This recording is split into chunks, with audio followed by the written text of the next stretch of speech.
Heart beat scan ఒక్క second లోనే world class 640 slide CT scan ఇప్పుడు మీ విస్టా ఇమేజింగ్ బంజారా హిల్స్ లో. అది ఫస్ట్ సినిమాకే అది పోలీస్ బ్రదర్స్ 100 days ఆడింది. 100 days కంటే అబౌవ్ నాకు మంచి పేరు వచ్చింది.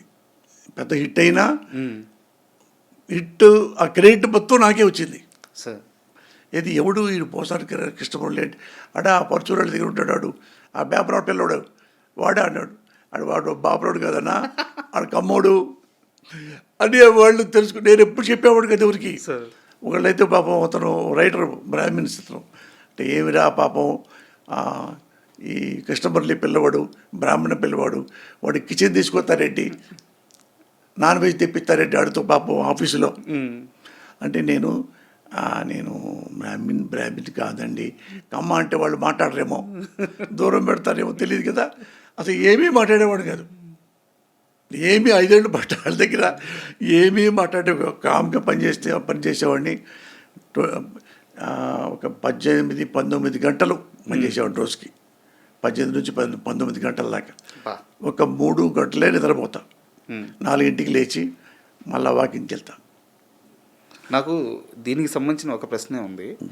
యాక్చువల్గా 7 రూపాయల కోసం మీరు బుట్టలు ముళ్ళుండే ఆ చెక్కలతో బుట్టలు అల్లిన రోజులు ఉన్నాయి, కరెక్టేనా? 7 రూపాయల కోసం.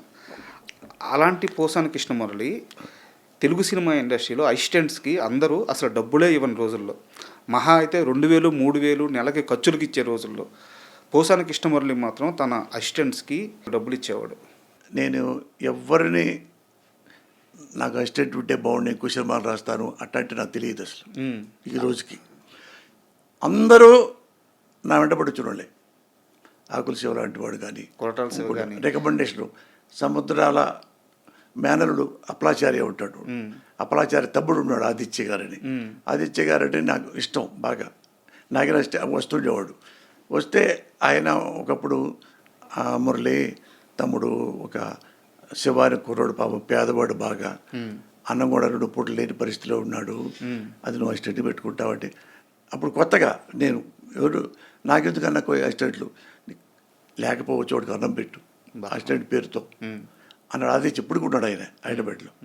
ఆయన ఆకుల శివ సార్ కాదు, అనే ఆకుల శివ వచ్చిన ఆకుల శివ. అది వస్తే ఇతనే మురళి ఆకుల శివ ఇతను అంటే రమ్మనన్నా.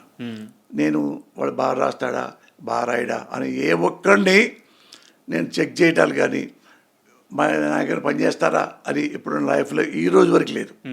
ఈ రోజు వరకు కూడా వాడు నా ఫ్యాన్స్ అని, పోసాన్ గారిని ఫ్యాన్ అంటే నేనని త్రివిక్రమ్ చెప్పేవాడు. వెళ్ళి మా తలుపు కొట్టగానే మా ఆవిడ ఉంటే నేను బయటికి వెళ్ళిపోయాడు, 5:30-6 వెళ్ళిపోయాడిని సిట్టింగ్కి, వాళ్ళే 9 వచ్చేవాళ్ళు. అంటే నేను పోసానికి సార్ నేను ఫ్యాన్ అండి, సార్ దగ్గర అసిస్టెంట్ జనాలు అంటే 2-3 నెలలు తిరిగాడు. తిరిగితే మావిడే నేను వచ్చి నైట్ ఇప్పుడు వస్తా వాళ్ళు ఎప్పుడో. ఎవరు ఒక అబ్బాయి అండి, ఎవరు సినిమా ఆకళ్ళ శ్రీనివాస్ అంట, ఏదో అబ్బాయి రోజు తిరుగుతున్నాడండి పాపం, మీరు ఏదో చెప్పొచ్చు కదా. నాకేం తెలుసమ్మా, అతను ఎవరో తెలియదు నాకు, తెలియస్తాను నువ్వు చెప్పొచ్చు కదా అంటే సార్ నువ్వు మన ఏమైనా చెప్తాం కలిస్తే కదా. అతను అబ్బాయి తెలియదు, ఏమీ తెలియదు, వస్తే అప్పుడు చెప్పు ఈసారి నెంబర్ తీసుకో అన్నట్టు అట్టు వెళ్ళిపోయాడు. అట్లా వచ్చాడు ఆయన. అతనికి ఆకుల శివకి వచ్చాడు.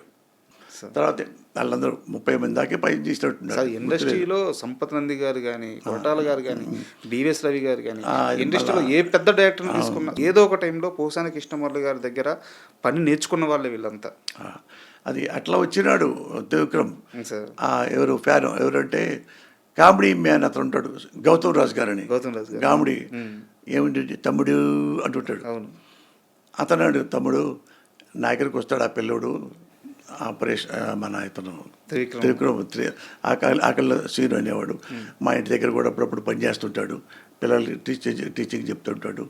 ఆ పేదవాడు అవన్నీ చెప్పొద్దన్నా చెప్పేవాడిని, మంచోడా కాదా చెప్పు.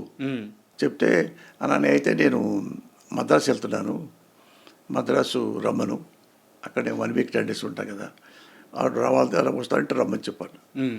ఆయన తమ్ముడు వెళ్తావా అంటే వెళ్తాను, డబ్బులు లేవు సార్ అన్నాడు.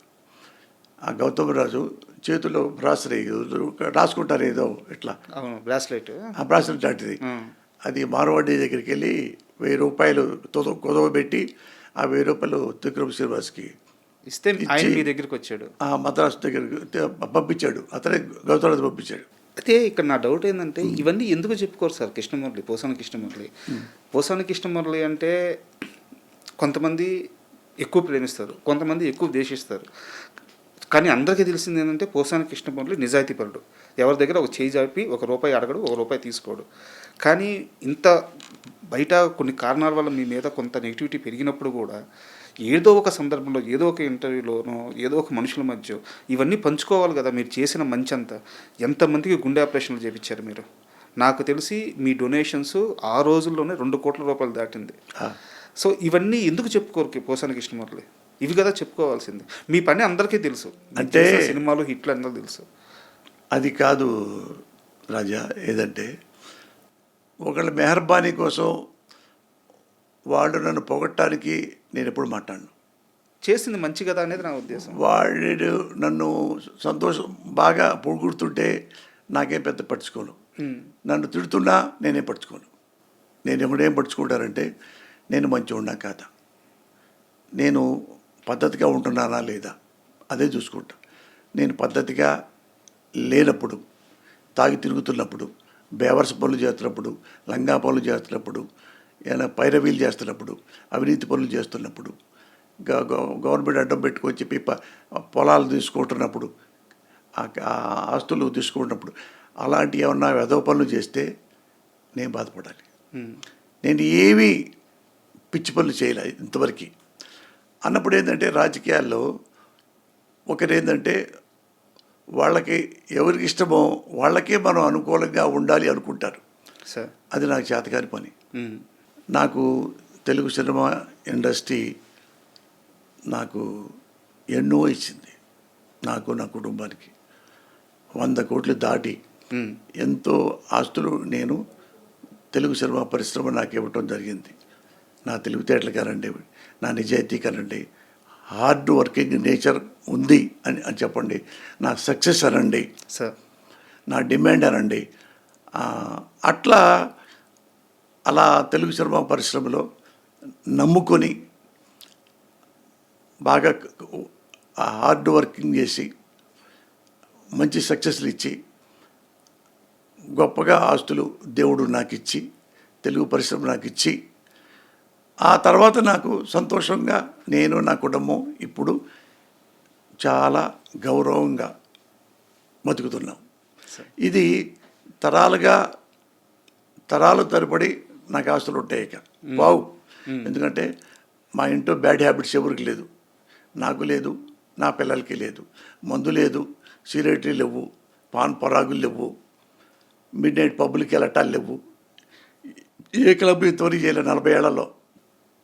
ఫంక్షన్లు ఉంటాయి కదా, ఆ ఫంక్షన్లో అయితే షెల్ట్ తీసుకుని వెళ్ళిపోతాను తప్ప అక్కడే మందులు, పార్టీలు, పార్టీలు, డ్యాన్సులు అవి నాకు తెలియని మ్యాటర్లు.